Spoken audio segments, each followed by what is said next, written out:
L'intelligence artificielle joue un rôle de plus en plus important dans la société actuelle, avec des applications et des impacts dans quasiment tous les domaines. À l'origine, les systèmes d'intelligence artificielle étaient essentiellement construits sur la base de connaissances expertes et de raisonnement logique. Mais les méthodes aujourd'hui s'appuient sur des techniques d'apprentissage automatique ou d'apprentissage profond qui nécessitent de grands volumes de données et d'importantes puissances de calcul. C'est le cas par exemple des récents développements des intelligences artificielles génératives comme ChatGPT.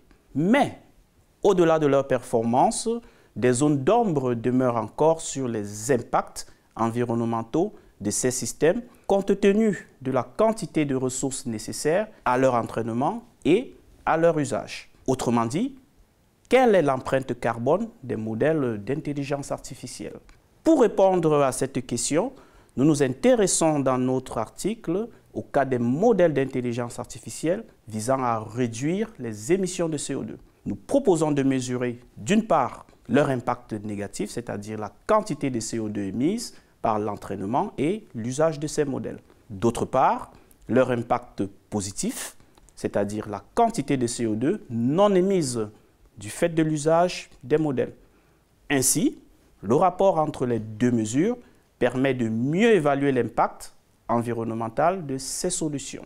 Pour la mesure des impacts négatifs, nous prenons en compte les paramètres identifiés dans la littérature comme influençant la consommation d'énergie des algorithmes tels que les caractéristiques de l'infrastructure matérielle utilisée, comme les types de processeurs et des cartes graphiques, la durée de l'entraînement du modèle, ou encore l'intensité carbone liée au fournisseur cloud et la région où le cloud est localisé. Pour les impacts positifs, il s'agit d'estimer la différence entre la quantité d'émissions lorsque le modèle est utilisé et la quantité d'émissions lorsque le modèle n'est pas utilisé. Afin d'expérimenter ces méthodes, 3 différents modèles issus de la littérature ont été sélectionnés.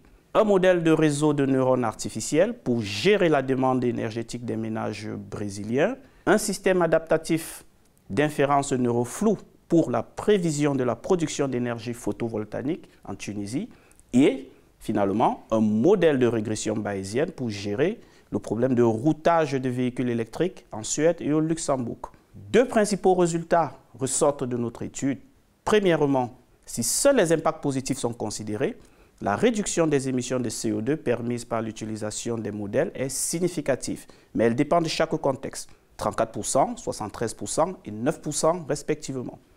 Deuxièmement, lorsque les impacts négatifs sont considérés, ils sont parfois plus élevés que les impacts positifs pour une utilisation nominale, c'est-à-dire avec un seul utilisateur. Par contre, la balance devient à nouveau fortement positive pour les modèles pouvant être mis à l'échelle grâce à des projections réalistes avec de nombreux utilisateurs. En conclusion, les évaluations démontrent que l'empreinte carbone générée par l'entraînement et l'usage des modèles d'intelligence artificielle est globalement non négligeable. Ainsi, les nouvelles métriques que nous proposons peuvent permettre d'évaluer et de comparer l'impact environnemental de ces modèles au-delà des métriques usuelles d'évaluation des performances prédictives.